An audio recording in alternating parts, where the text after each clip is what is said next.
Hi friends, good morning అందరికీ తెలుగు ప్రజలందరికీ ఉగాది పండుగ శుభాకాంక్షలు ఫ్రెండ్స్. చూడండి, పొద్దున్నే పిల్లలందరూ రంగులు చల్లుకుంటూ సందడైతే చేస్తున్నారు ఫ్రెండ్స్. ఉగాది రోజున ఇలా రంగులు అయితే చల్లుకుంటారు. ఇంకా నేనైతే ఫస్ట్ ఇల్లంతా శుభ్రం చేసేసాను, అలాగే కింద ముగ్గు కూడా వేసి వచ్చానమాట. ఇంకా ఇల్లంతా శుభ్రం అయిపోయింది, అలాగే స్టవ్ క్లీనింగ్ మొత్తం అయిపోయింది అనమాట, అరుగులు తుడుచుకోవడం అంతా. ఇంకా ఇప్పుడు నేను కూడా ఫ్రెష్ అప్ అయ్యేసి ఇంకా దేవుడికి నైవేద్యం అయితే వండాలి కదండి, అందుకనేసి ఇంకా అన్ని రెడీగా సిద్ధం చేసుకుంటున్నాను అనమాట. ఇంకా స్టవ్ అయితే కొంచెం కింద పెట్టుకుంటే కంఫర్ట్గా ఉంటుందనేసి ఈరోజైతే స్టవ్ కింద పెట్టి వంట అయితే ప్రిపేర్ చేస్తున్నాను అనమాట. ఫస్ట్ అయితే స్టవ్ మీద బ్యాలు పెట్టేశాను శనగపప్పు భక్షాల కోసమని. ఆ తర్వాత ఉగాది పచ్చడి కోసం చింతపండు అయితే నానబెట్టుకున్నాను. ఇంకా బ్యాలు అయితే ఉడికిపోయాయండి, అలాగే పిండి కూడా తడుపు పెట్టుకున్నాను. ఇంకా బ్యాల్ అయితే గ్రైండర్ దగ్గర పెట్టేసి వచ్చానమాట. ఇంకా ఇప్పుడేమో ఉగాది పచ్చడి ప్రిపేర్ చేస్తున్నాను. చూడండి ఫ్రెండ్స్, ఫస్ట్ చింతపండు రసం ఇలా రెడీ చేసుకున్న తర్వాత దాంట్లో ఉప్పు, కారం, అలాగే బెల్లము, మామిడికాయ ముక్కలు, ఇంకా వేపపూత అన్నీ వేసి కలిపాను అనమాట. ఇంకా కొంచెం వాటర్గా ఉంటుందనేసి మేమైతే పప్పుల పొడి యాడ్ చేసుకుంటాం ఫ్రెండ్స్. ఈ విధంగా అయితే నేను ఉగాది పచ్చడి అయితే ప్రిపేర్ చేస్తాను.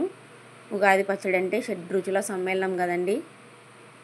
ఈరోజైతే ఉగాది పచ్చడి అందరూ కూడా తినండి ఫ్రెండ్స్. ఇంకా చిత్రాన్నం ఒకవైపు చిత్రాన్నం కోసము అలాగే రసం కూడా పెట్టానన్నమాట. ఇంకా చూడండి, పిల్లలు పెద్దవాళ్ళు ఇలా రంగులు చల్లుకుంటూ ఎలా సందడి చేస్తున్నారో. మార్నింగ్ నుండి ఆఫ్టర్నూన్ వరకు ఇలా సందడి సరిపోతుందండి అందరికీ. ఇంకా ఇప్పుడైతే పూర్ణం అయితే రెడీ అయిపోయింది. తర్వాత నేను భక్షాలు కూడా ప్రిపేర్ చేశాను ఫ్రెండ్స్. ఇంకా నేనైతే భక్షాలు మీకు కొలతలతో ఎలా ప్రిపేర్ చేశానో ఇంకొక వీడియో మొత్తం ఫుల్ వీడియో చేసి పెడతానమాట.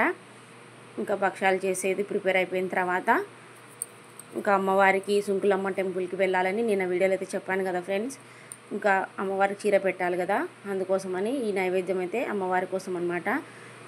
పెరుగన్నంలో ఉల్లిపాయ ఉప్పు వేయకుండా కలపాలన్నమాట. ఇంకా దేవుడి దగ్గర అయితే నైవేద్యం పెట్టి పటాలు అన్నీ శుభ్రం చేసిన తర్వాత నైవేద్యం కూడా పెడుతున్నాను అనమాట. ఇప్పుడైతే ఇంకా నైవేద్యం కోసమని ఈరోజు అన్నం, పప్పు, ఆలు ఫ్రై, రసము, భక్షాలు, చిత్రాన్నం అయితే చేశానండి. ఇంకా దేవుడికి అయితే నైవేద్యం పెడుతుంటే దీపారాధన చేసి మా పాపేమో స్టూల్ మీద నిలబడి వీడియో అయితే తీస్తుంది ఫ్రెండ్స్. ఇంకా నేనేమో అక్కడ దేవుడి దగ్గర పూజ చేసుకుంటుంటే ఆమె బయట మనం ఊదిబత్తీలు బయట వెలిగిస్తాం కదా, వాటితో అంతా తిప్పుకుంటూ వాళ్ళ డాడీ వీడియో తీయని తిప్పించుకుందనమాట. చూడండి ఫ్రెండ్స్, మా పాప ఎలా తిప్పుతుందో ఊదిబత్తీలు అయితే. ఇంకా ఇంట్లో పూజ అయిపోయిన తర్వాత మేమైతే మా వారు, నేను, పిల్లలు సుంకులమ్మ టెంపుల్కి అయితే వెళ్ళాము. కానీ అక్కడ బాగా క్లౌడ్ ఉంటుందనేసి నేనైతే మొబైల్ ఏం తీసుకెళ్ళలేదండి. అందుకోసం అయితే అక్కడ వీడియో కూడా పెడదామనుకున్నాను, కానీ పెట్టలేకపోయాను అనమాట.